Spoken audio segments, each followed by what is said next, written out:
my phone. I know it's terrible quality, but we got to make do, I guess. But I wanted to do a live stream here because we've got some pretty bad news. I made a video on this, which I'll post in due time. But I just wanted to get this out there quick and see right now if there's anything I can do, because I need your guys' advice here. I need help. This is one of the most beautiful palms in Washington D.C. A gorgeous windmill palm here. I mean, just looks absolutely flawless.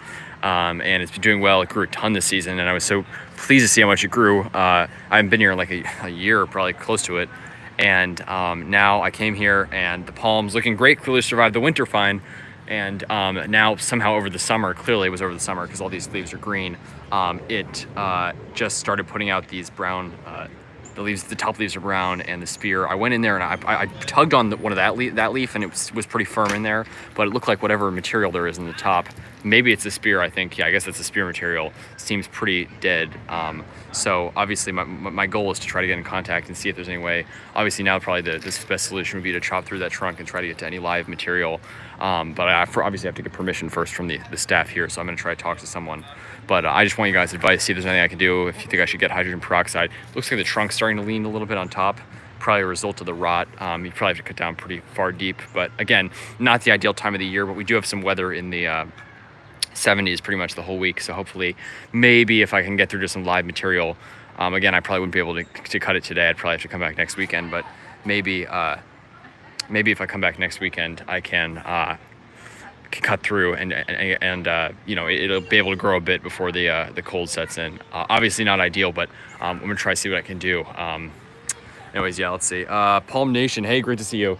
Oh well, yeah, it's definitely like it can be very troublesome here in the Mid-Atlantic, and just up and down the East Coast. You know, down where it's too humid in the South, you have problems up, you know, basically from like anywhere north of like the Virginia Beach area all the way up to like New England. They're marginal, and then obviously they're not hardly north of there, but it's so frustrating here because they do so well here, like 9 out of 10 winters. It just takes that bad winter to knock them out. And again, this isn't winter damage. This is what's so frustrating about them, is that maybe I don't think it was the humidity that killed it. Maybe it had something to do with the heat. We didn't have like crazy heat, I don't think.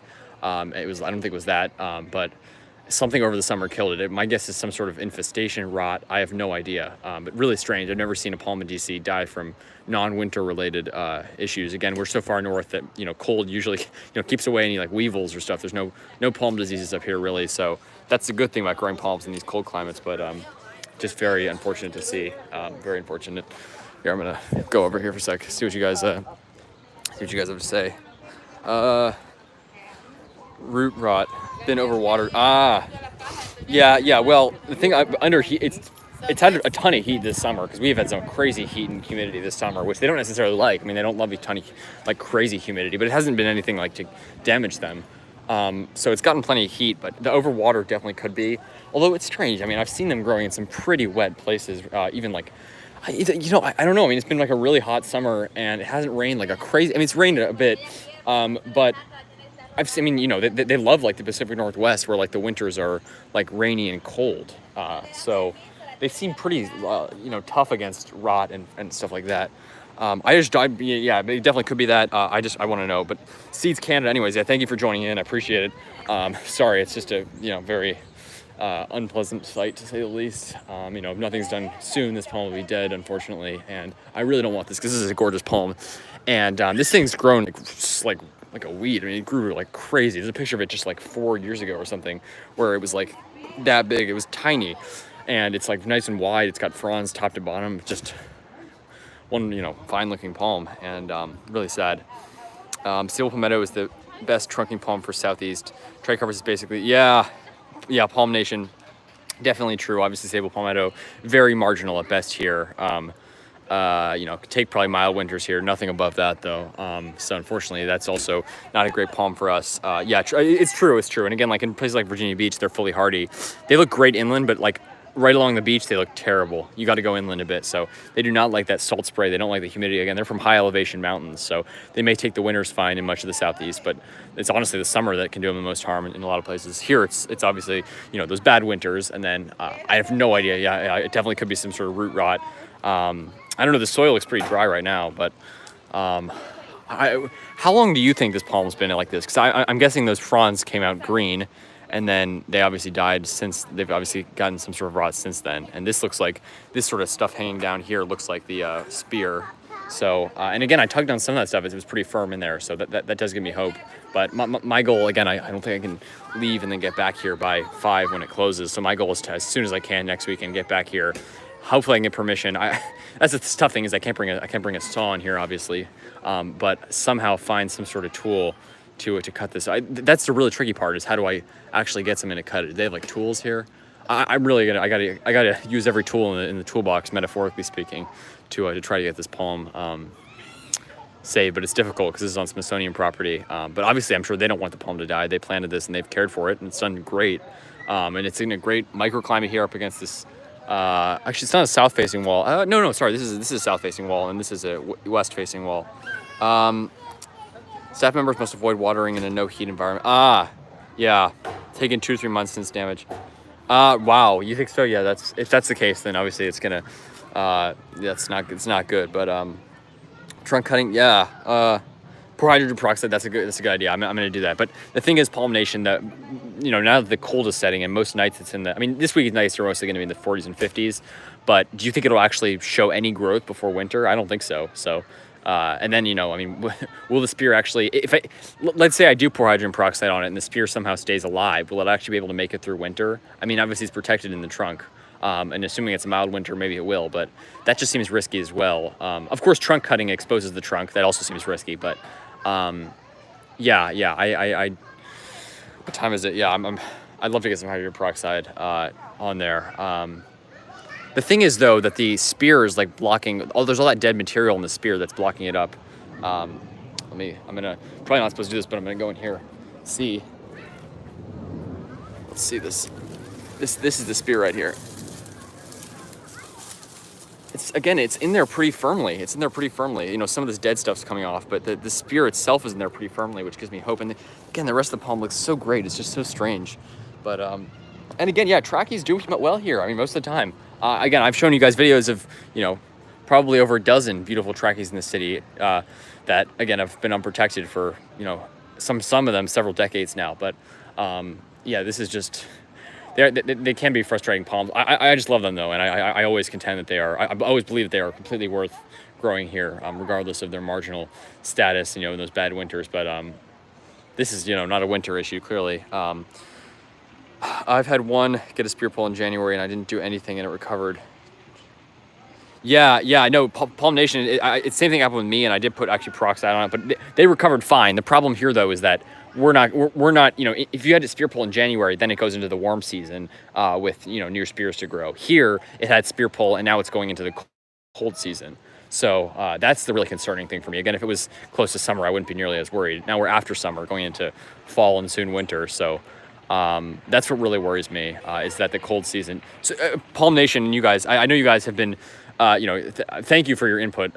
Do you guys think it has a shot at making it? I know it doesn't seem like it, but again, the rest of the palm looks great. It gives me hope. But obviously something needs to be done. I'm going to try to come back here as soon as I can with some hydrogen peroxide at the very least. But I just, yeah, I love your guys' input. Because this is really, it really sucks. It'll survive. Palm Nation, you think it'll survive? I really appreciate that. I like to be optimistic, but also be real. We don't want to. But I appreciate that. That gives me hope. But you'd say pour hydrogen peroxide on it, yeah. I don't know. I mean, everyone talks about cutting the trunk, and again, I've never done that, so I don't know what the success rate is. But both worry me. Like if I just, because obviously the spear's still in there, so what the advantage of cutting the trunk is that you basically get to any live tissue. One of the issues could be that the palm is just getting blocked up by that rot in the trunk that's formed by the dead spear is like basically blocking up any live growth, and that can obviously just end up killing it. Even if there is live growth in there, it wouldn't be able to pass. But if I cut the trunk open, I'm creating a new wound before winter, and again, it probably would push out barely any spear before winter. So that's really concerning to me.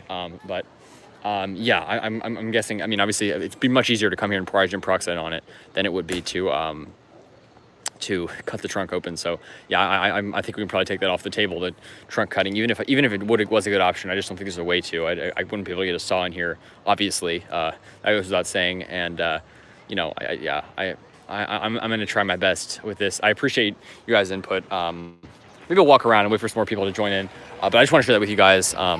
Again, yeah, it's just, I guess it's part of the reality of growing hardy palms, but again, it makes it all the more rewarding when they do survive. But not that it's ever good when they die, but you know, part of the part of the process is the struggle. But it you know, it's just, now that I'm here, obviously I want to do my part to save as many palms as I can, because I've never, since I started my channel, which is now just actually celebrating my 2-year anniversary since I started over 2 years ago, I've never seen a palm die, and I don't think so I've ever actually seen one die in DC. When we've had pretty mild winters since then. I mean, last year was a bit of a bad winter, but nothing crazy. And yeah, trackies, obviously sables and needles, done great. But obviously my goal is to anything I can to aid in saving these palms, and I think the hydrogen peroxide was my first thought, so I'm going to go with that. And I appreciate you guys. I appreciate that, Palm Nation. But yeah, I mean, I don't know. I've heard good things about trying to cut the trunk, but obviously doing it before winter is not ideal. Just the whole before winter thing has been very unfortunate. Palm Nation, what do you think killed it? If you, I mean, I have no idea. Obviously, it could be a number of things, but do you think it's some sort of a pest? I don't know. I mean, the root rot is definitely a compelling theory, but they seem to tolerate wet roots well. Like in the places like the Pacific Northwest, they tolerate wet cold well, and they also, you know, it hasn't been like a crazy wet summer, and they've gotten plenty of heat, which is good. So, but not like crazy heat, which they don't like. So I don't know. I mean, it's just strange. All the other ones in the city look fantastic. Here's another habitat here. Beautiful bald cypress trees up there, turning color, really gorgeous. Oh, wow, lovely sago palm here. Look at that. Huge sago palm there. More palms over there. Very cool. Just wanted to share that with you guys. Nevada strain doesn't handle humidity. Nevada strain, that's a needle palm? That's a trachy strain? Nevada, is it from Nevada? God, I've never actually, I mean, I'm sure there are some needles in Nevada, but they must look terrible.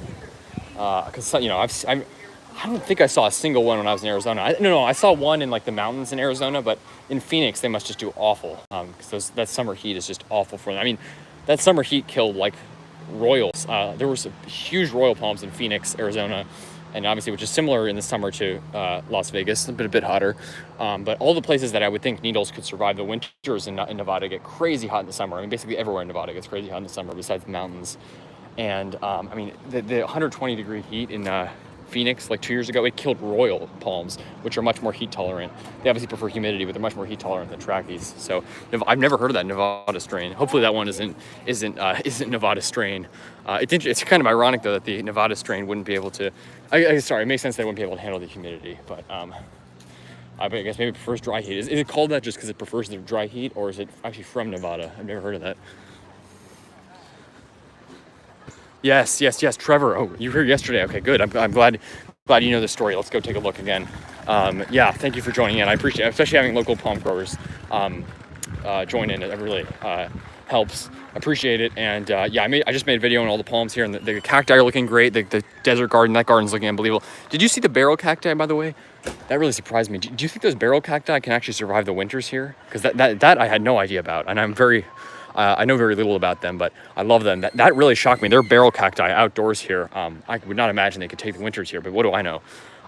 But anyways, about this palm, you can let me know about that as well if you want. But about this palm, Trevor, do you think it has a shot? And do you think I should try to contact them to cut the trunk? Or do you think I should like to try to cut open to any live tissue? Or do you think I should just focus on the hydrogen peroxide? Because I went in here, I know I'm probably not supposed to do this, but it's for the palm. I went in here, you see the spear here, and when you tug on this, there's again some of this dead growth falls off, but this parts that attached to the spear are still in there. It's still in place, so that gives me hope. But obviously the huge disadvantage is that if it was going into the warm season, it would have a season to recover. It's going into the cold season, so any live growth in there, especially if you cut open the trunk, could be subject to freeze and death. But also if I don't cut the trunk, then maybe there's like a stopper, like maybe the dead stuff's just choking out the live growth down there. I really don't know, but Trevor, let me know what you're thinking. Do you think it has a shot at making it? And even if you don't think it has a shot, obviously I'm going to try to save it. But do you think it has a shot? And what do you think I should do? I really want your advice. All you guys, I appreciate it. Yes, Trevor. The Camerops right here. They had Camerops. Anyway, sorry about the barrel cacti. yeah, I don't think they can make it either. I always heard they were already like zone 9 or something, so I don't think they can make it either. But it'll be interesting to see, because it's funny because they took in all the annual palms already. They took in all the potted palms, but they left the barrel cacti out. So I guess they'll be out here in the winter. So that'll be interesting to see. But they had Camarops, Sagos, and Chinese windmill palms out here. Livingstone and Chinensis, but those are all gone. I think those were always intended to just be like annuals they planted out in the summer. Yeah, I don't think they said those were there in winter. Maybe they were, but yeah, I'm guessing those were just more annuals. But the barrel cacti is very, very interesting. But yeah, I know they're all gone. I was shocked by its poor health. Yes, Trevor. That's what I was wondering. Could it have been some sort of bug infestation? Because clearly it survived the winter. Not only, it survived the winter great, as it has every winter since it was planted. It took the winter great. These are probably all put out this year. But then somehow over the summer it started suffering, which, I would have thought it would do great. Some people suggested it might be root rot, but again, it's been pretty hot in the summer, and they do seem to handle cold roots, even wet roots, even like cold wet roots really well, like in the Pacific Northwest. So I would think root rot wouldn't be as much of an issue, but what do I know? But yeah, what do you think I should do, Trevor? Do you think he has a shot at making it, and what's your suggestion? Because at least the needle palms. Oh yeah, the needle palms, and I just made a video on them. I will upload that very shortly. The needle palms look fantastic. I don't know if you saw that in the gorilla enclosure, which is actually like, where the desert garden is.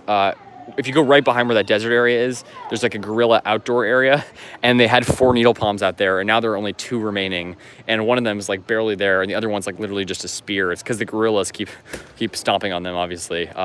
But yeah, I don't know who thought to plant tiny little needle palms in a gorilla enclosure, but probably not the best idea. But those ones probably won't make it, but that's obviously just because of the gorillas. But no, those needle palms outside the Great Ape House, which I made a video on, so stay tuned for that. Those look fantastic. And one of them looks very Camarops-like. It's very interesting, the many shapes that needle palms can take. But that's really cool. So, there's always pluses and minuses. And again, all the palms in DC that I made videos on are doing well. But this one, just shocking. And this is, again, really, really, as you can see, just a magnificent palm. I'm sorry for the poor camera, guys. I've been using my dad's camera, actually, to film recently when I've been with him. But right now, I'm just using mine. Yeah, not the best idea. The needle palms and the gorilla. Yeah, exactly, Trevor. I know. I do not know who thought of that, but they actually seem to have somehow gotten smaller in like the past 2 years since I've seen them, and 2 of them are completely gone now. One of them's like just hanging in there with 1 frond and a spear, and the other one's like still looks okay. But like, yeah, I don't know who thought of that, but needle palms, no matter how big they get, probably not the best idea for a gorilla enclosure. They should really just move them because they do so well here, and the other ones look fantastic. They'll probably do better outside the Great Ape House than inside the enclosure. But yeah, no, definitely not the best idea. Cal, hey, thanks for joining in. So I don't know if you heard, but this palm here did great, survived the winter fine, has all these green leaves in the bottom, and then somehow over the summer it started declining, and these spears are all dead. The spear's dead, and then or it's brown at least, and then all the top fronds are brown. Hopefully you guys can see that. So I want your advice. I don't think I can get home and back in like the next hour and a half before it closes. So I probably have to wait till next weekend. But next Saturday I'm gonna try to get here with the. Oh wait, no, I'm gonna be gone next Saturday. Maybe next Sunday I'll try to get here with the hydrogen peroxide. And God, yeah, I'm trying to think if I can make it back home and back in time. Maybe I can, because I got a metro home, but. God, how long's the metro? It's like probably like 30. I bet you I can probably make it back in time with the hydrogen peroxide, actually. Maybe if I leave now. Might have to wait till next weekend, but any of you guys, yeah, I want your guys' input. But Cal, it is still warm in DC. It's been cold lately, but right now it's in the, it's like 60, upper 60s right now. And the lows this week are going to be like mostly in the upper 40s and mostly in the 50s. And the highs are going to be in the 60s and 70s. So this week it's actually like warmed up like crazy. It got unusually cold, and now it's, nice and warm. And again, it should be reasonably warm for the next like probably month or so. Not reasonably, it's going to cool off a lot, but it shouldn't be like cold for a little while, which is good. In the 80s there, wow, Palm Nation, you guys, Palm Nation in Tennessee, he has some of the craziest weather I've ever heard of. Tornadoes, hurricanes, you got these like crazy heat to cold, like it just like one day it gets really cold and then it like jumps. Your weather's crazy, Palm Nation, but very interesting. About ready for my Musa Valentine. Oh, that's awesome, Palm Nation. I do not have any bananas, which is tragic, but that's awesome. I'm really glad to hear that. I can't wait to see. Hopefully you make a video on that. I can't wait to see that. That's awesome. One thing I forget, sorry, I'm reading back. Still get summer. Yes. Is that my winters still get summer or warm? Yeah. No, the warm summers here do a lot to get these palms through the winters, especially the needles and sables, which need that summer heat. They probably wouldn't do nearly as well here without that summer heat and humidity.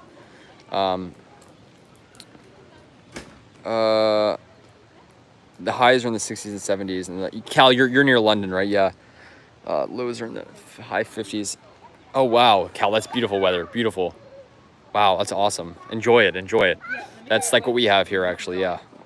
Your lows are a bit higher than us, but that's awesome. That seems very warm. Oh, does Zoo, Trevor, does the Zoo close at 4? I thought it said 5, but I might be wrong. If it closes at 4, then I'm gonna have to leave soon. My winter is basically a fist fight between. Yeah, Palm Nation. That's you guys have crazy winter weather. It's amazing how hot it can get where you are in winter, but obviously it can also get cold.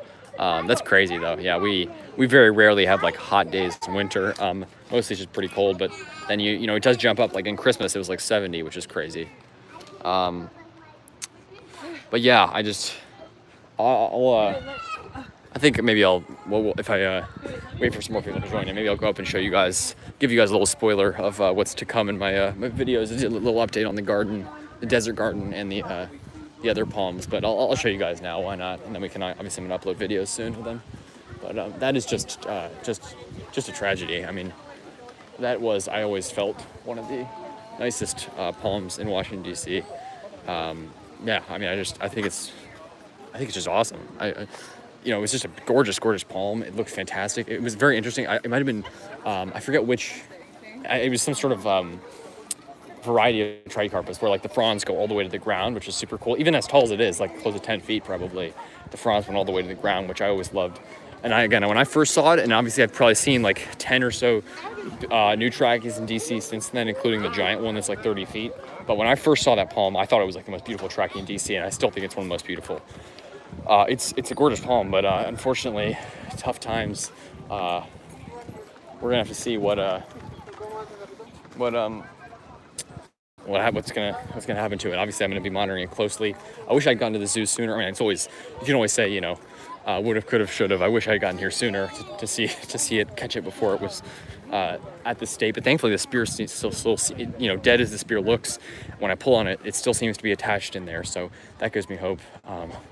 And again, the problem is that it probably won't even if it's still alive, it probably won't even push out any new growth until next year if it does end up. So I'm going to have to, you know, I'm going to obviously monitor it closely, but maybe it won't be for a while until we see new growth.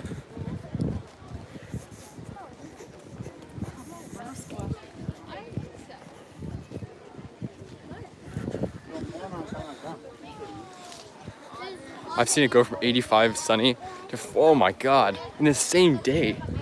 What? Jesus, Palm Nation, that's crazy. That's absolutely nuts. God, you guys have crazy weather. I've never seen anything like that. 40 to maybe like 70 is the most I've seen. Or maybe like 70 to 85, that's nuts. God. What time of year was that? Was that fall or spring? Presumably. Anyways, yeah, this is the one that looks very camera ops, like gorgeous. Oh, it might be closing soon.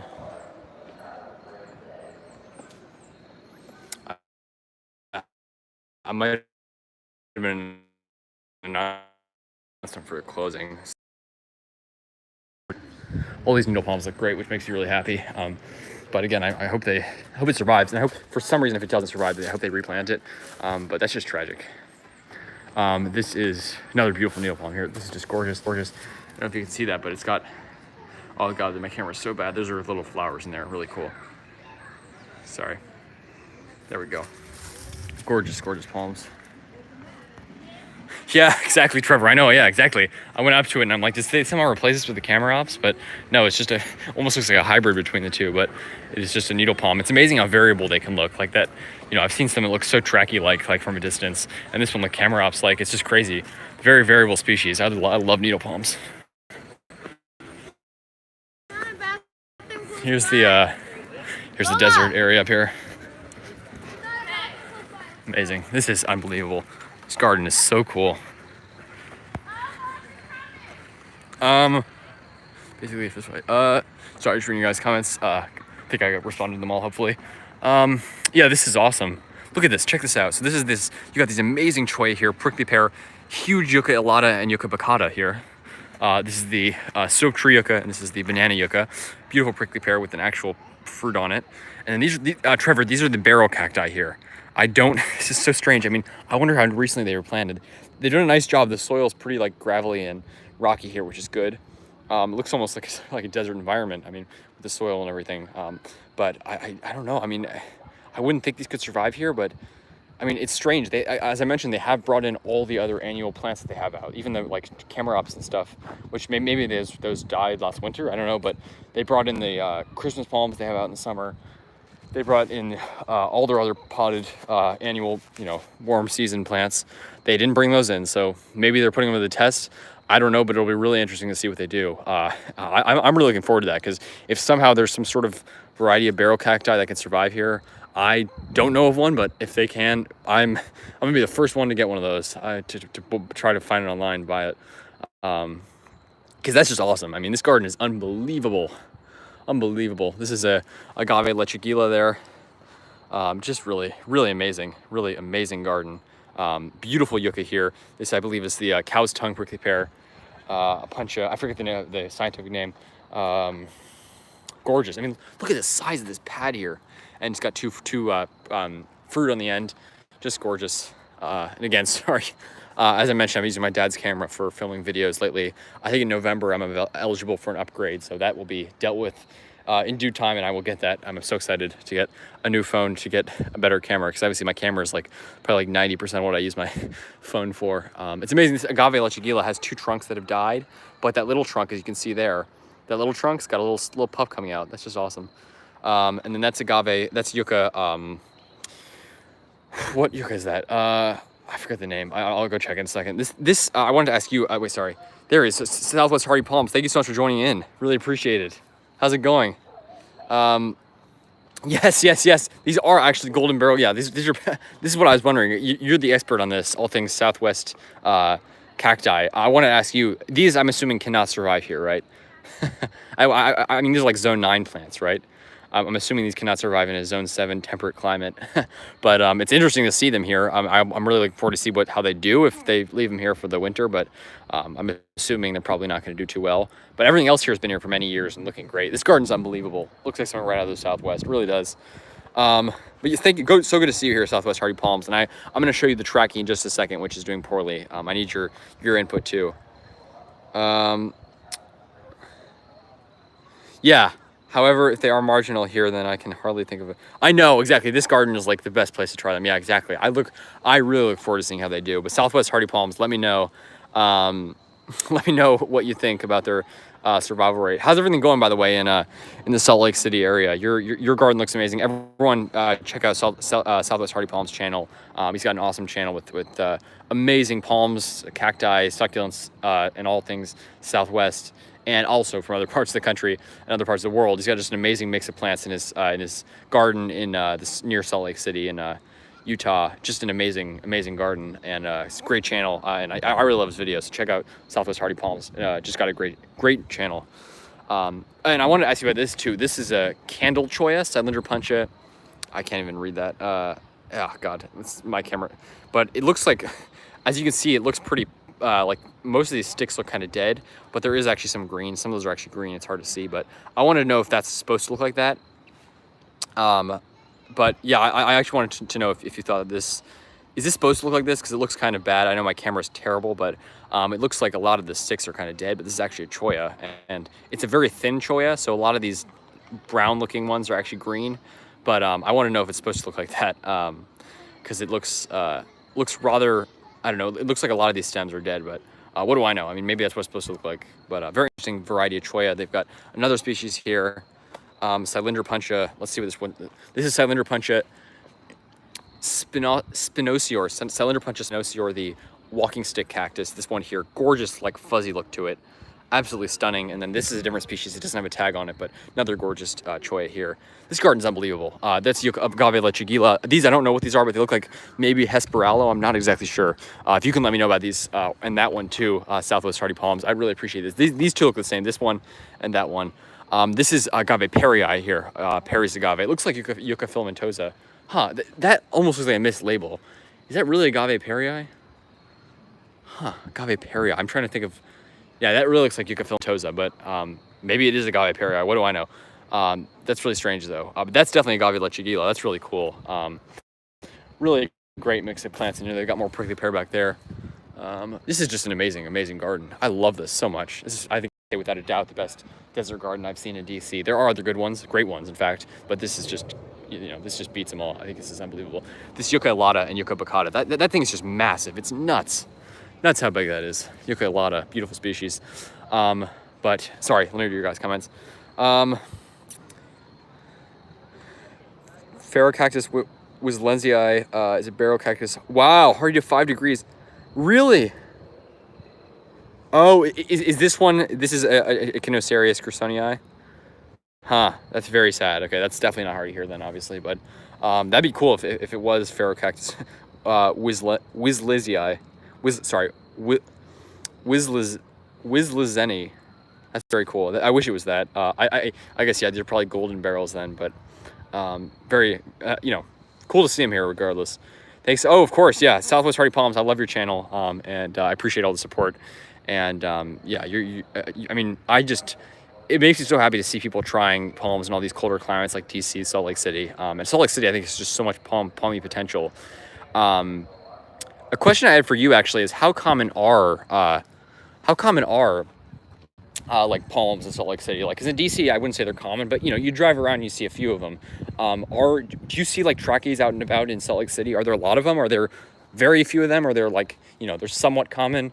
I'm very interested in knowing. I'd say palms are somewhat common to relatively uncommon in DC. I mean, a bit common. I don't know how to describe it, but I'm very interested to know that. Whoa, saw a few Joshua trees in London. Cal, is that, oh my God, wow. I know they're hardy, but geez, that's crazy. God, it's amazing. You got Norfolk Island pines in London, obviously tons of Canary Island date palms, Nikau palms from New Zealand. Amazing the stuff you can grow there. That's nuts. Sorry for so many comments in a row. No, I appreciate all your comments. Please, thank you so much. But that is a Christmas cholla, and they're supposed to look like that. Okay, awesome. I know. Yeah, they've got 3 different cholla varieties there, all of which I don't even know, or at least the middle one I don't know what species that is. But those other 2, yeah, the Christmas cholla and then the walking stick cholla. That's just awesome. It's such a cool garden. The zoo is amazing. I'm one of those people that goes to the zoo for plants, which is great. These are the 2 needle palms hanging on for dear life, not because they've suffered from like cold damage or anything. Obviously they haven't, but they're in the gorilla enclosure here, and there used to be 4, I think, even last year, and they've had to remove 2 because, probably not the best idea to plant a tiny needle palm in a gorilla enclosure.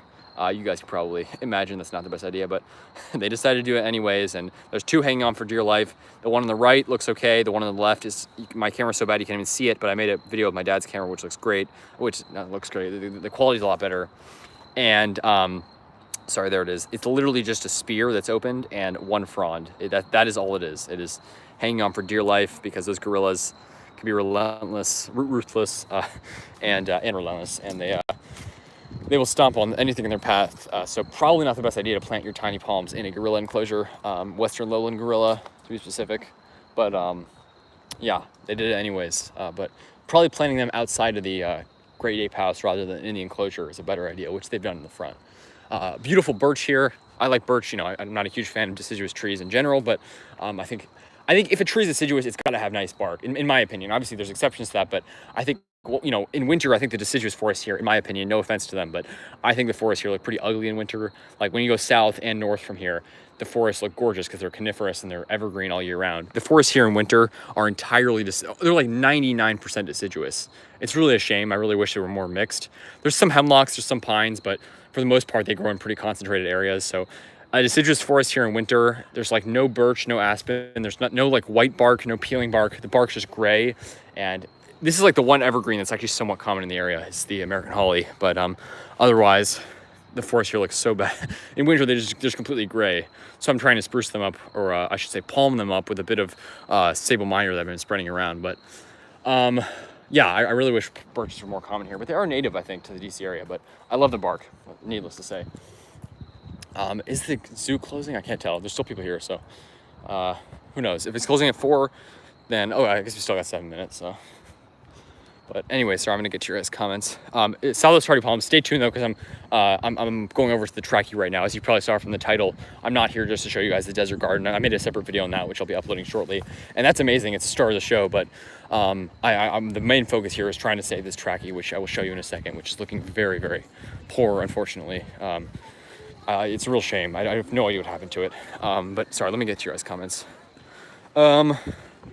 No, but yeah, by the way, I appreciate all your guys' comments. Southwest Hardy Palms, I always appreciate your input, and you've got some incredible knowledge, especially about Southwestern plants that I know absolutely nothing about, which I would love to know more about, and I'm trying to learn. But yeah, you're a fountain of knowledge, so I always appreciate that.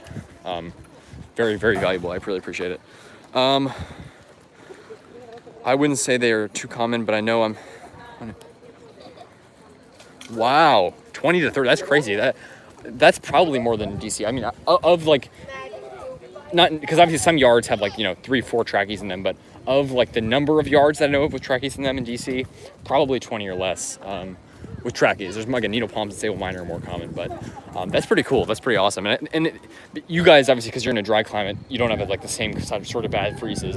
They seem like they're more bulletproof where you are, if I'm not mistaken. I mean, maybe they could still die in a bit of bad winter, but here again, it's like the sort of very frustrating thing about growing palms literally anywhere on the East Coast, even down to Miami. You can have a bad freeze that'll kill like wax palms or ceiling wax palms or like lipstick palms. They're really non-hardy ones.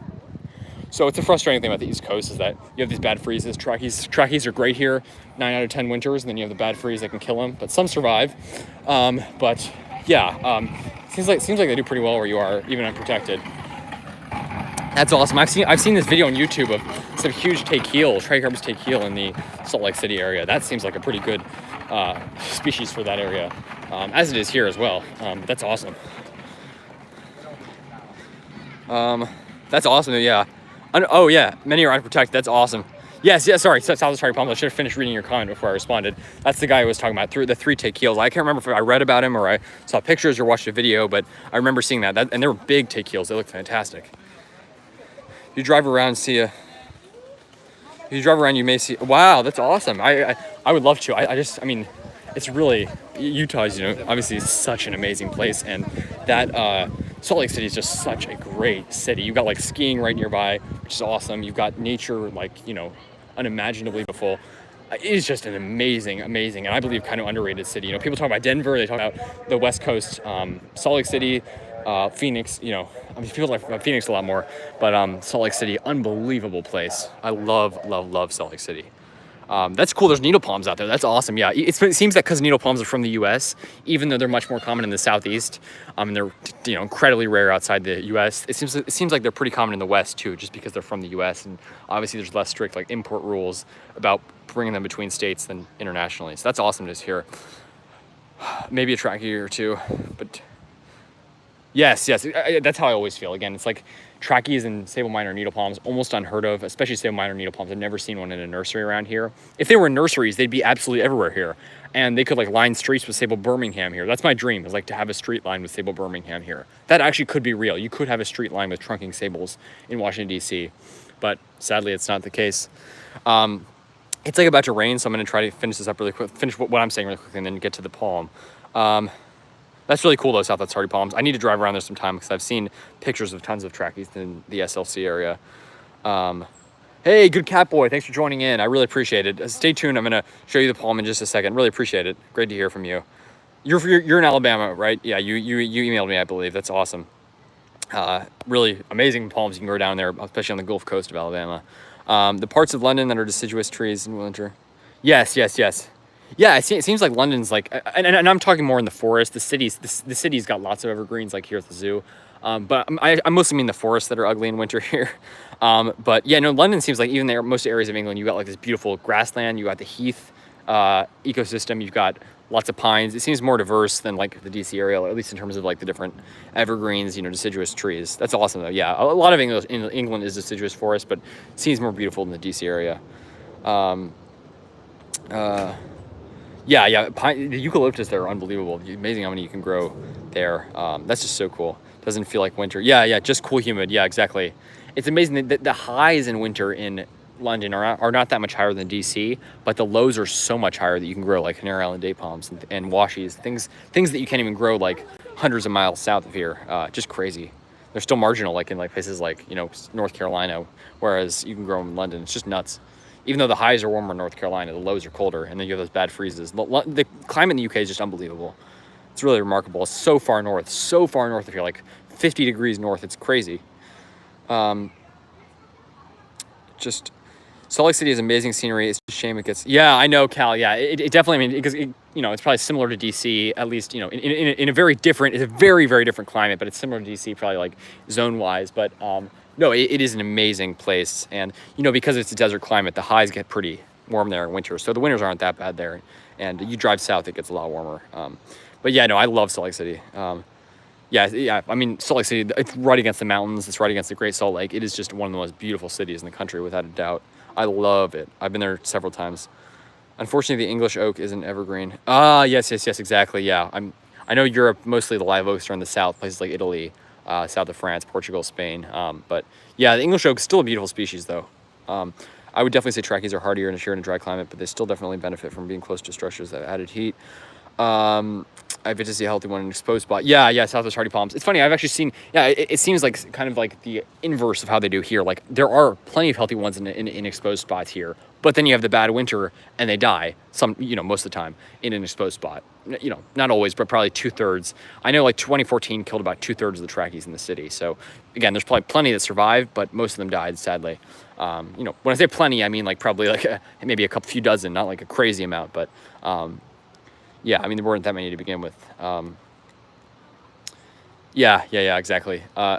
Whose palm was dying? Oh, Palm Tree Dude, I'm sorry. Yeah, sorry. I've got distracted because this is the palm right here. So Palm Tree Dude, all you guys, this is the palm that I was talking about. This is the palm at the Air and Space Museum at the National Zoo in Washington, D.C. The National Zoo, they've got great plantings here. This is this Trackie planted about, I saw just a street view link here from about 2017 or 2018 when it was like that big. It was tiny. So it's been here unprotected in this great spot and did well. It survived the winter great. And then somehow over the summer, I don't know if it's a beetle infestation, someone suggested root rot, although I don't know. I mean, I have my suspicions, but somehow over the summer it started suffering. I haven't been again in like a year and I just got here. Palm looks great for most of it.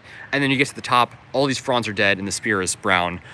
So if it was going into spring, obviously I'd be more hopeful. You know, you're going to warm weather, it has time to recover. We're going into winter, obviously. We're going into the cold season. We've still got probably a number of weeks in the 60s and 70s, but obviously only dropping from there. And the lows, probably won't be able to grow much if it's still alive before we hit winter. So my concern is trying to get this palm through winter. The two options I think are, obviously my first idea, which is probably the easiest, is to try to pour hydrogen peroxide on the crown, try to save it. And I tugged on the spear. The spear is, there's obviously dead things that fall off, but the spear is still attached in there. It's still firm, which gives me hope. But obviously, the thing about hydrogen peroxide is that what the issue could be that whatever killed the palm, I don't know what it is, whatever killed that dead growth on top, there could be like a blockage that's preventing any live growth from getting out. So that's the advantage to cutting the trunk. But if I cut the trunk, then I just created a new wound in the palm before winter. And obviously I can't get a saw in here. Obviously I would ask them before I cut the trunk, obviously. But even if I was able to cut the trunk, obviously I can't bring a saw in here. Obviously it's just, it's just law. So that's probably impractical, but I want to get your guys' advice. Please let me know. This is the palm that's dying. It is not doing well, clearly. The trunk's starting to lean a little bit, but I'm going to try to get hydrogen peroxide. Unfortunately, I can't make it back here before the zoo closes, so I'll have to wait till next weekend, but I'm going to come next weekend prepared. I'm going to bring like a gallon of hydrogen. No, I'm not. I'm going to be very... You don't want to put too much hydrogen peroxide on there, but for a palm like this size, I actually don't know how much to put on, but I'm going to just sort of estimate it. And yeah, that's a good question, actually. I want to ask you guys, how much is there like a limit to how much hydrogen peroxide? If I like put a bunch of hydrogen peroxide down the crown, would that kill it? Is there like, I mean, usually I just sort of eyeball it, and it's worked for me in the past with recovering from spear pull, but is there like a limit? Is it harmful if I put too much? Is it better to put too little, better to put too much? You guys let me know. You guys, the ball's in your court. I want to know what you guys have to say, because I don't think I've ever seen a palm die here in DC, besides my own like camera ops. I don't think I've ever seen one die in like a garden here in the past 2 years since my channel's been existed. So it's a real shame. I don't want to see this palm go. And again, when I first saw this palm, I thought it was the most beautiful Trackie in the city. Obviously, I've seen many of others since then, including the 30-foot one, but I still contend it is one of the most beautiful Trackies in the city. It's an absolutely stunning palm, unprotected here, and now it's dying. Tragedy, and it's not even the cold that killed it, obviously. So I want your guys' input. Please let me know. Some of the stuff I grows in central London can only be done on the East Coast. Yes, yes, yes. That's crazy. Yeah, Cal, it's unbelievable. Yeah, exactly. You guys, I mean, it is just nuts. And like the places like the Isles of Scilly and the area off the southwest coast of Cornwall, you guys can grow crazy stuff there. Crazy. Our Conta Phoenix, I mean, like literally, yeah, stuff that you can only grow in like central Florida south. Like, I mean, it's crazy. And yes, Rapidifilm Hystrix is surprisingly well in dry climate. Oh yeah, no, it definitely does. I know some of some in Albuquerque. They do really well in dry climate. I'm just more surprised to see that they're even like available there to people. Like I would think they'd be so rare in nurseries there because they are here. But it's just awesome to hear that they're out there. Yeah, no, they definitely do well there. And yours looks fantastic. That's awesome. Yeah, definitely. I think the like trackies. I mean, they seem more tolerant of like extreme humidity, but extreme dry heat that can definitely fry them. Again, I told the story of, I know someone on Palm Talk posted about like 60-foot royal palms in Phoenix that were killed by literally fried to death by the 120-degree heat. You know, they like humidity, they can't take that 120 and dry heat, kills them. So yeah, definitely shade would probably be ideal. And here, you know, generally they like shade, but here, I mean, full sun is probably best if you want to get them to grow quickly. But of course, they do well in the shade here. The one at the Arboretum's in like complete shade, and it's obviously done great for the last 50 years, and it's like 12 feet tall now. It's nuts, and even wider. It's like 15 feet wide. Hit 45, sometimes 50 daytime. That's amazing. Yeah. At night here probably gets down to like the low 30s average in like January, and then daytime, yeah, again, low 40s, mid 40s probably. So again, our lows probably similar to yours, maybe a bit higher. Like in Albuquerque, the lows are lower than in DC, but the highs are much higher, which allows Washingtonia to grow there, and it's also dry. Here, the lows are probably higher, the highs are lower. So, yeah, it's a balance. That's amazing. Sometimes we have random days where it doesn't get above 32. Yeah, that's the same here, exactly. Very rare. Almost always gets above 32. Usually gets in the 40s here in winter for the high. That's really weird. Maybe some form of root disturbance. Yeah, that's what someone thought. Yeah, since the zoo. Yes, definitely. I mean, it's basically like a speculation game at this point. But I think it matters less what caused it. Obviously, if there's something that's continuing to kill it, that's a problem. But as we won't be able to know definitively, I think we just got to focus now on what can we do to save it. Because I hold out hope. Palm Nation said he thought it would make it, which gives me hope. But obviously, I want to be realistic as well, and I want to do what I can. You know, going into winter is very non-ideal. If it's a mild winter, it'll be, you know, assuming there's still growth in there, it'll be okay. But obviously, a bad winter can kill a healthy trachea here, like a very bad winter. So that's, you know, at this size, yeah, at this size, it would take a very bad winter to kill it. But you got to just, you know, you got to be realistic, and I want your guys' input. Yeah, how far down would you have to be on the East Coast so you can grow Monstera deliciosa, aloe vera? Oh, that's a good question. Cal, I have no idea for any of those. My guess is like probably in the Carolinas somewhere, maybe South Carolina, Georgia. I mean, I don't know. Yeah, I mean, I've never heard of any aloe anywhere in the Carolinas. Yeah, you guys also have like a pretty dry climate. London's actually pretty dry. You know, winters are rainy, but the summers are pretty dry. So I have no idea, but yeah, pretty far down is the answer. And I mean, you guys can grow some crazy stuff that we can't even grow in like parts of the Southeast. It's nuts. Definitely still hope when they have green on even mine spear pole.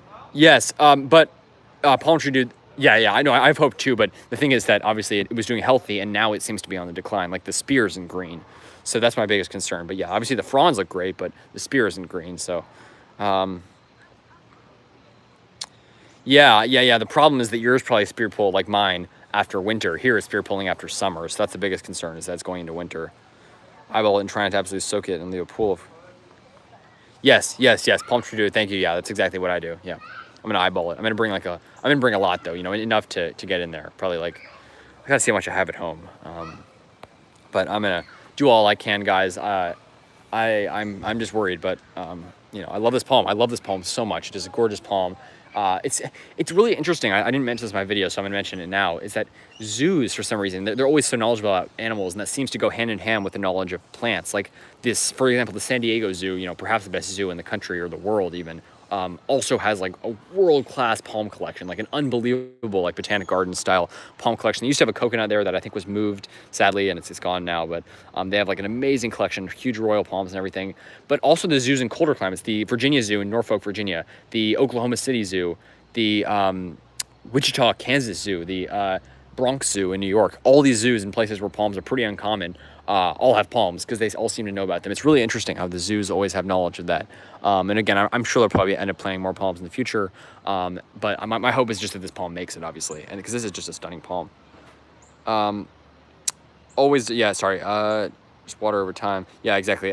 Hey, James Tropicals. Oh, it's snowing a little bit. Oh my God, you're in Utah, right? That is crazy.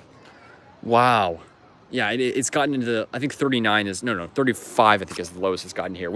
It's gotten cold, but now it's like the lows are like the 50s. So no snow yet, probably no snow for a while, but that's crazy. James Tropicals, to fill you in, this palm at the zoo did well last winter. Survived unprotected, but then over the summer it started declining, and now all the top fronds are brown, and the spear is collapsed, but the spear is still intact. It won't pull out, which is good news, but unfortunately the palm has declined, so I'm trying to figure out what I can do. Plenty of Monstera in Charleston, SC. Last time I was there, I saw some smaller ones in Myrtle Beach. Palm Street, got it. Thank you for that. Yeah, I know nothing about where those grow on the East Coast, but that's fascinating. Yeah, I would guess, yeah, it's probably South Carolina.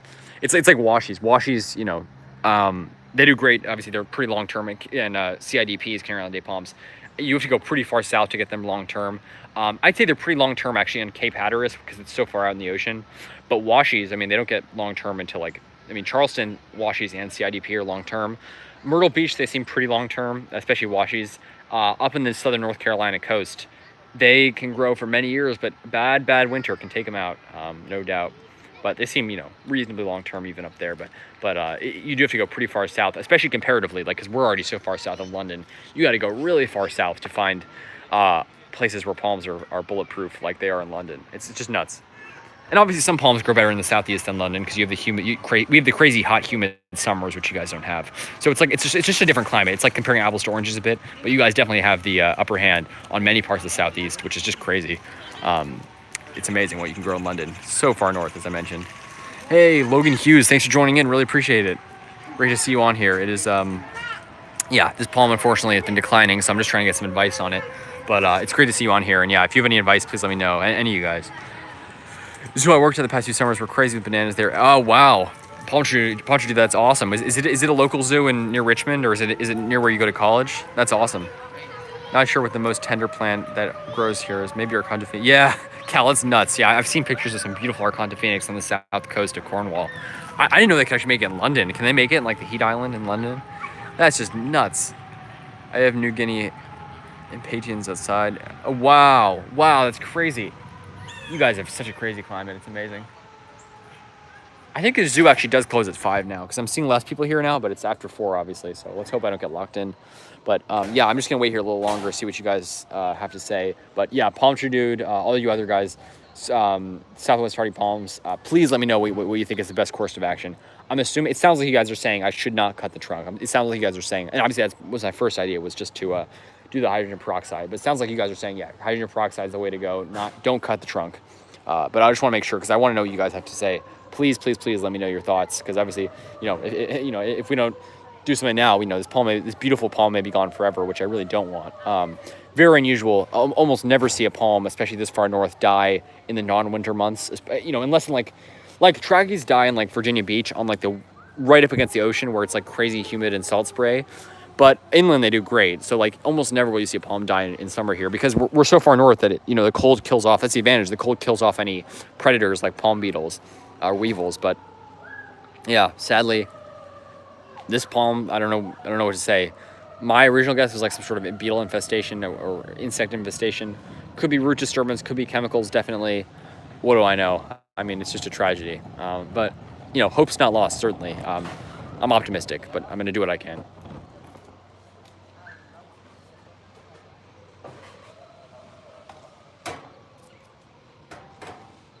Yes, Southwest Hardy Palms, thank you. Yeah, I'm definitely going to stick with that. The problem, though, is do you think, let's assume that it's still alive and that it can regrow. Do you think that if I put hydrogen peroxide on it, and let's say, immediately the hydrogen peroxide started working and it started, it was still alive, do you think that it would actually start to show new growth before next year? Because my worry is that they grow, they grow reasonably fast here. Mine has slowed down its growth a lot, and obviously it's going to warm up a bit. But do you think it would actually end up showing any new growth before winter? because that's my concern, is that if it doesn't show new growth before winter, then we may go into winter, and then, you know, I don't know what. I mean, maybe it'll survive, but that's my concern. But I'm definitely going to stick to just hydrogen peroxide. I'll be back next weekend to do that. Yeah.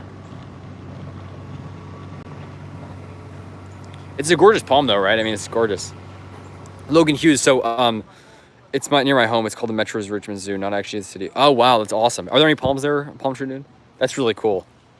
Logan Hughes. So what happened is that the palm did great over the winter, survived the winter fine, and then over the summer, the top fronds. I just got here for the first time in like a year. Over the summer, somehow the top fronds have died. The spear is brown, and then the trunk's starting to lean a little bit. But the spear is still intact. Like when I pulled on it, it's still in there, but it's all brown. So that's my concern, is that that's happened. And I you know, as soon as I saw that, I ran over, and I was mortified. But I'm gonna try to do what I can. But it's got these beautiful drooping fronds. This is just a gorgeous trachea. Let me back up and get the full shot. But that's the story, and I want to get I just want to get your guys' take.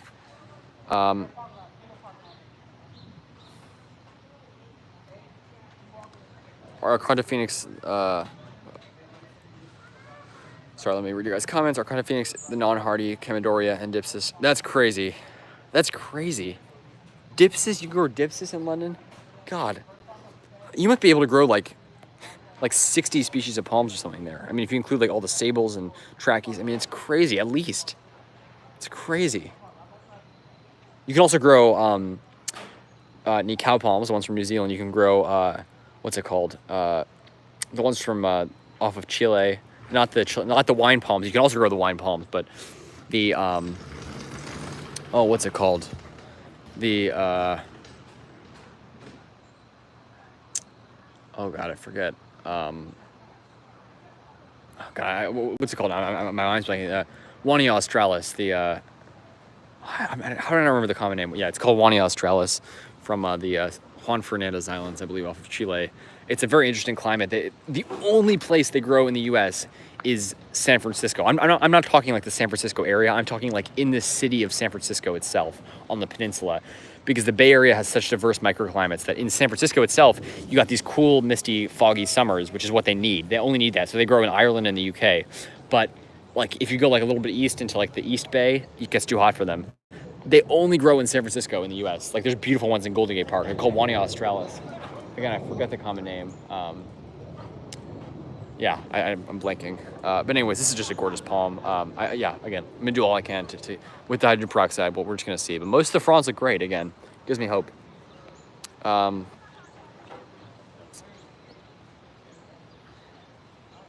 The species, copper fund. Yeah, palm tree. I don't have any copper fungicide, but I'm assuming they have that at the local garden centers. That's a good idea. Yeah. Yeah, that's definitely a good idea. What's the species? Logan Hughes. This is a Tricarbis fortunae windmill palm from the mountains of China. Yeah, the windmill palm. This is what this is. I'm not quite sure if it will push past the damaged spear for winter, but it's definitely possible.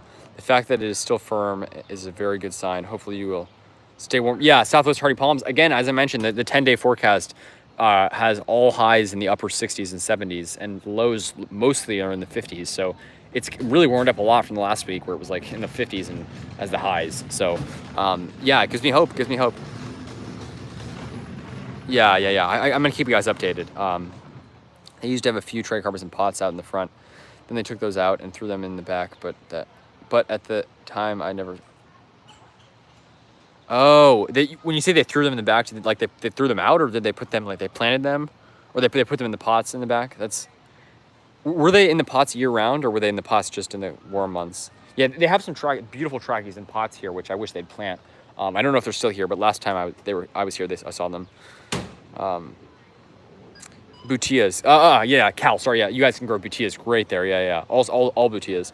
They just died in the pot. Oh God, I'm sorry to hear that, palm tree. That's always painful. That happened in my neighborhood. They have 2 trachees in pots, and then over the summer, another palms that died over the summer. But I think they probably were underwatered. Over the summer, these 2 palms both died. One of them still had a spear sticking out, but now they're dead. So, actually, I don't know if the other one's dead, but just really unfortunate. My sable minor just got spear pull. Just got spear pull. Really? In southern Alabama? That must be, again, something like this. It's not the cold, obviously. I mean, obviously. Not even in winter. Dried and brown, and the spear was also brown. Try it. I don't know if it was ants because there are tons of ants or not enough water. Huh. Yeah, I don't know. I've seen a lot of ants on some of these palms. Still, just set them in. I would think they would do fine in Alabama with even no water. I don't water my Sable Minor. I don't water really any of my palms at all. And they all do fine. They don't really have any drought damage. I water them sometimes, but not much. I mean, we get enough rain, ample rainfall in the summer. That's really unusual. I'm sorry to hear that, catboy. It's very unusual. I've never heard of Sable Minor getting spear pole anywhere in the South. Obviously, it's not the cold. Pretty much anywhere in Alabama, North Alabama, South Alabama, Sable Minor will not be getting any damage from the cold, even up into like Ohio, really. They're hardy.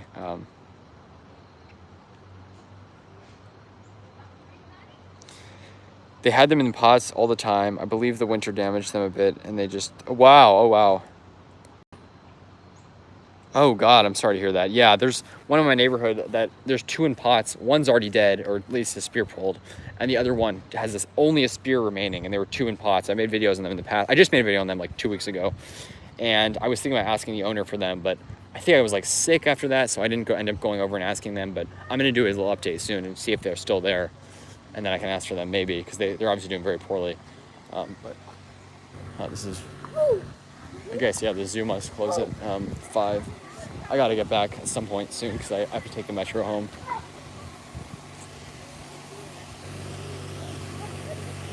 Like, I'm talking about like 2 bands.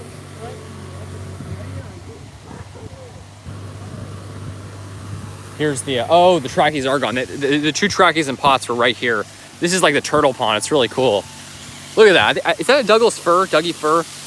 That looks like one, maybe. It's gorgeous, gorgeous tree. Here's the turtle pond. Gorgeous. Look at this. Huge. Look at all the turtles. Look at all those. Awesome. Sorry.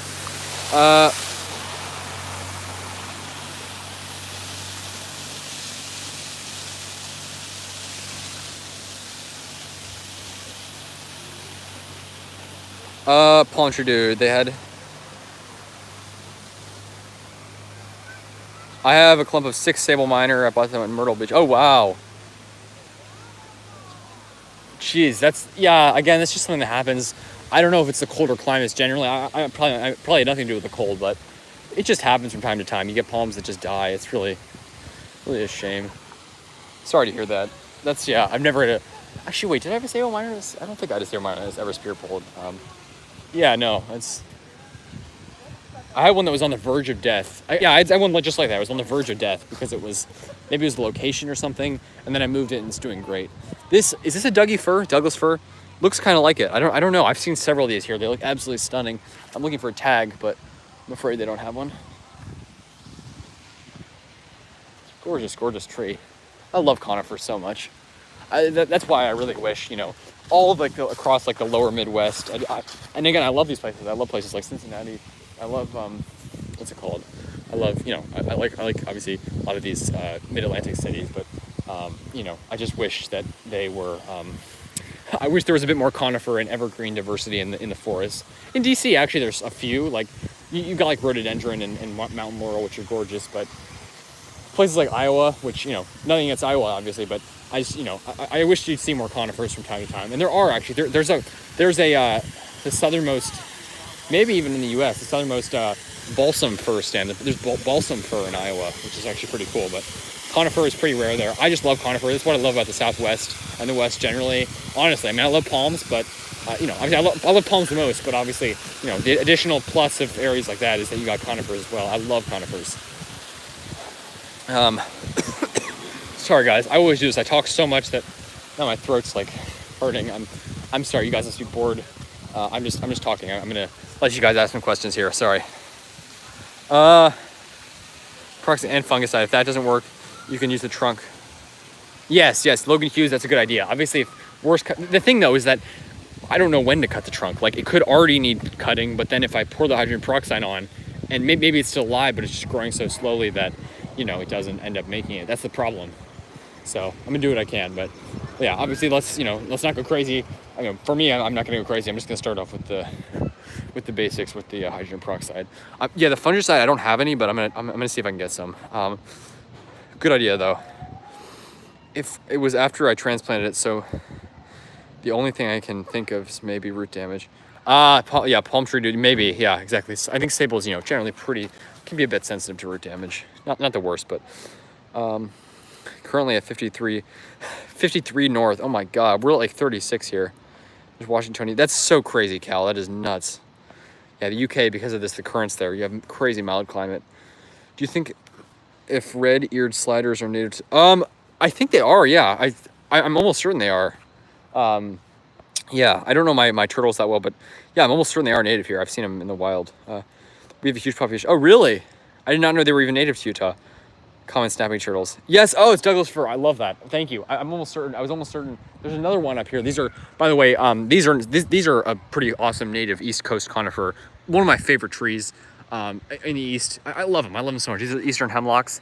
Part of the reason I love them is just I want to save them. Unfortunately, they've been almost entirely killed in like large parts of the East Coast because there's an insect that's been attacking them that just kills them. There's no predators for the insects, so they've been dying in troves. But there's still some in the DC area that the good thing is they've been treating them, and they've been sending out pests to kill. They've been sending out pest eaters to kill the pests, like basically predator beetles. So that's the good news. And if, by the way, for those in the West, one of the big advantages of the East Coast, not big advantages, but one of the big sites I love in the East Coast is the Smoky Mountains. And they're, you know, even up in those high elevation towns, there are some palms. So it's like a great mix of like this temperate ecosystem in the palms. But the coolest thing about the Smoky Mountains is that for the East Coast, for like the mountains in the East Coast, it has tons of conifers. The highest elevations are only spruce and fir. Like there's a unique ecosystem where it's just spruce and fir. And then you got hemlocks and the rest of it. Unfortunately, many of them have died, but very mixed conifer, deciduous forest.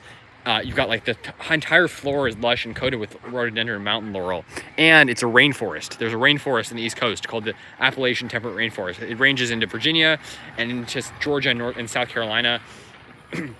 Northernmost South Carolina, and then across the Smoky Mountains of Tennessee and North Carolina. So we have rainforest here on the East Coast, which I love. So, you know, there's cool things all over the country, you know, I think, but obviously Southwest is my favorite part, just personally. I'm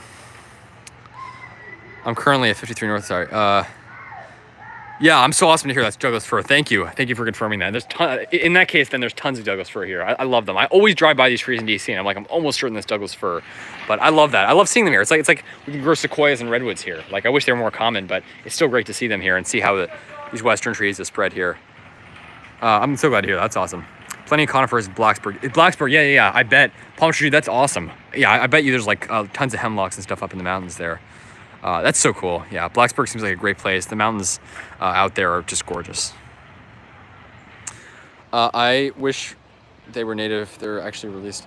Oh, Southwest hardy palms, is that right? Oh, wow. Yeah, I was gonna say, I thought they were only native to the east, but I know nothing about turtles, but I love them. They're so cool. I wanted to get one as a pet originally, but obviously I got my bearded dragon, which I think is just the best reptilian pet. I mean, obviously turtles are amphibians, but I just love bearded dragons. As you may know, I have a bearded dragon, Scruffy, and he's awesome. But yeah, I always love turtles too. That's crazy though. Like it's like in Southern California, there's parakeets and parrots everywhere that have been released. There's peacocks too.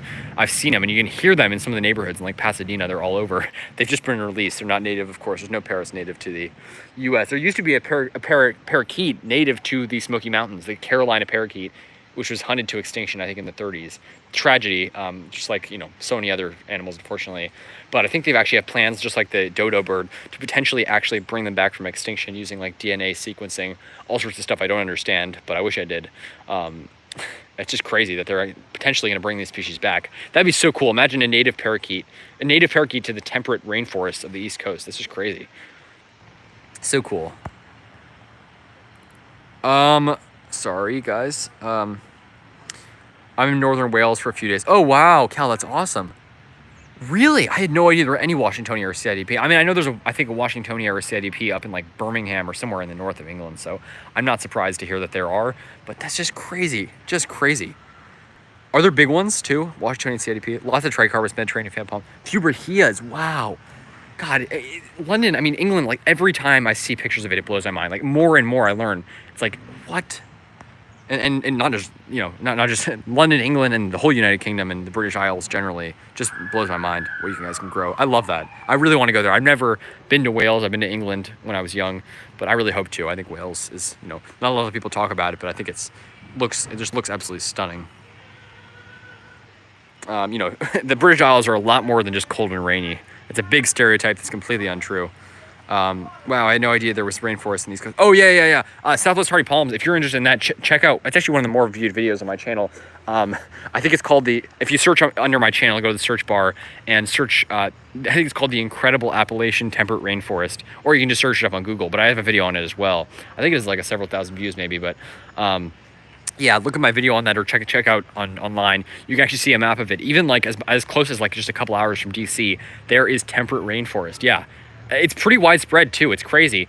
Apparently, supposedly, there are actually pockets of it that extend up into like the Adirondacks and even up to New England. And I think coastal Atlantic Canada is also, I believe, a temperate rainforest. But the most amazing temperate rainforest. It's just it is unbelievable how different it is from the forest that you see here. It looks like something out of like it looks like something out of like the Redwoods or like the coastal Oregon and the Pacific Northwest. It is unbelievable. The Smoky Mountains I'm in love with the Smoky Mountains. It's, you know, as far as the East Coast goes, it's pretty incredible. It's the most visited U.S. national park, more than Yosemite, more than the Grand Canyon. Most visited U.S. national park is Great Smoky Mountains, and I can see why. I highly recommend it, and I've seen just a sliver of it. Huge waterfalls too in this lush rainforest. So there's rainforest all the way from Georgia to Virginia and all the states in between up in the Appalachians. It's amazing. Sorry, that's my rainforest rant, but feel free to check that out. It is. It's so cool. You know, every part of the country's got unique aspects. Like Michigan, you've got the Sleeping Bear Dunes. I don't know if you guys have ever heard of that, but my dad went there not too long ago, and it's just amazing. There's beauty everywhere. You know what I mean? But of course, I think the Southwest has an unusually high concentration of beauty. I love the Southwest so much. Yeah, of course. Thank you. Definitely more damp than London up here. The temperatures. That's crazy. Yeah, you guys have some pretty warm weather still. That's awesome. Yeah, exactly. Way more damp. I mean, in the highest elevations of the Appalachian temperate rainforest, where the forest is it completely changes. It goes from deciduous to conifer, like completely conifer. You can actually see the pictures where like the top of the mountains are green and the bottoms are brown. It's crazy. The top of the mountains are entirely spruce and fir, and they get over 100 inches of rainfall there, which is nuts. So yeah, crazy. It gets higher as you go up in elevation.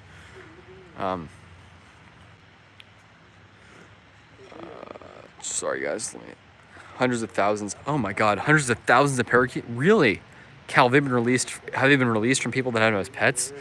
Hundreds of thousands. I had no idea. There's some in Brooklyn apparently, which just surprises me. That's crazy. Apparently they can tolerate cold weather, I guess. Or I mean, there's some in New York apparently. So that's just crazy. Thyranex radiata, good catboy. I don't believe they're crazy hardy, but where you are in southern Alabama, I would not be at all surprised if you can grow them. They're native to South Florida, so I don't believe they're crazy hardy, but I would not be surprised. I'd say go for it in South Florida, like on the Gulf Coast. Go for it. I bet you could probably get away with them. Also being interesting to try royal palms there. I think that's a pretty marginal palm in the Gulf Coast of Alabama, but definitely a good zone push for you. I think they're also going to bring back, yes, Logan Hughes. I'm sorry. Of course, that's the big one. That's the biggest one, not the dodo bird. The mammoth is the biggest one they're trying to bring back. That would be awesome. I mean, of course, there's always consequences. You never know what would happen, but especially at least in captivity. And I mean, hopefully in the wild. I mean, it's not like they went extinct naturally. They were killed off by people. So I think it would be pretty cool if they were brought back. I would love to see that. It's amazing. We saw the bison here, and we saw this. You see the tragic maps everywhere on all the animal signs about where the animals used to be native and where they're native now, like how much the range has shrunk. But just seeing these bison in person, I mean, they're just such majestic and incredible, such majestic animals. So stunning and just amazing. It's tragic how small their population has dwindled. Bison used to be native to Maryland. They used to be native to the Gulf Coast. They used to be native to like where you are, good cat boy, coastal Alabama, the whole state of Alabama, into Florida even. There were bison in Florida. And now the only remaining native population is in Yellowstone. That's it. All the others are introduced, and there are very few of them. But they're making a recovery, so that's the good news. There's always the good and the bad, but tragically, they've mostly been killed off. It's just a tragic story.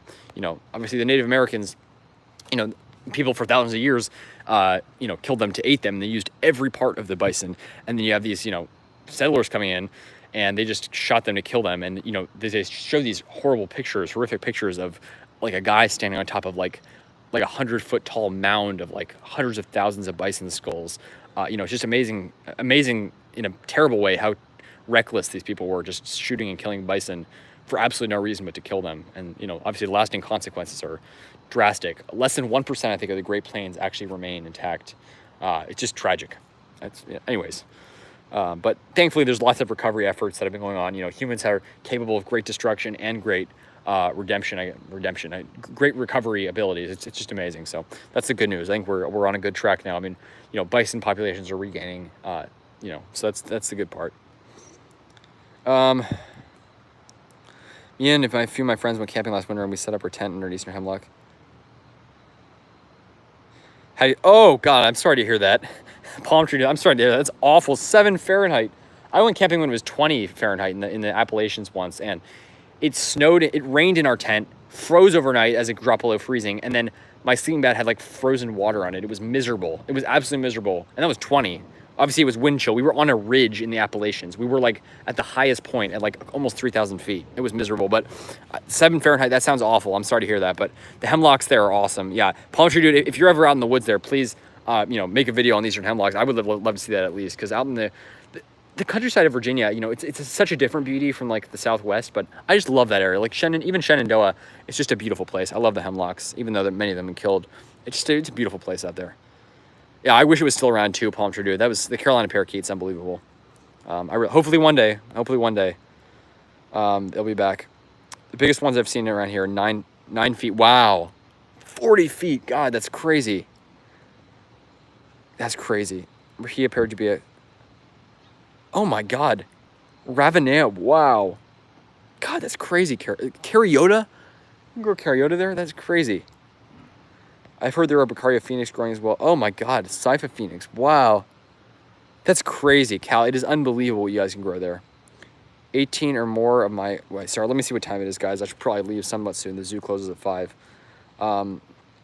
18 or more of my Washington arbustus seeds are sprouted, and 4 of my 50 foliferous seeds are sprouted.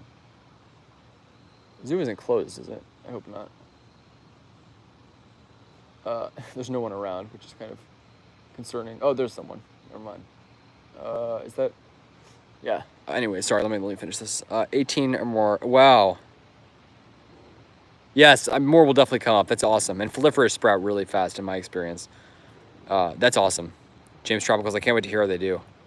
The ringnecks parakeets are also everywhere here. I think they were probably... Really? That's crazy. I love parakeets. They're beautiful. I don't have a Royal or a Florida thatch, but I have 2. Oh, wow. Good catch, boy. Unfortunately, I don't think those are hardy where you are, but again, you can protect them. It'd be a great zone push. They grow up, decently far north into Florida. And they're almost invasive in some parts of Florida because they're so prolific seeders, but I love them. They're gorgeous. And again, even in places like Southern California, they are pretty, they're like almost less hardy than coconut palms. They may be, because Southern California, I know of like a couple that, it's hard to grow them there, let's just say. That's cool though. That's awesome. Thrax radiata is fine here. Oh, wow. Okay, yes. In Southern Alabama, then they'd definitely be fine. Southern Alabama is definitely warmer. I mean, it's subtropical. But that's awesome. I had no idea they were hardy in London. That's nuts. Anyways, guys, it's been tremendously helpful in trying to get a better grasp of just what's going on here.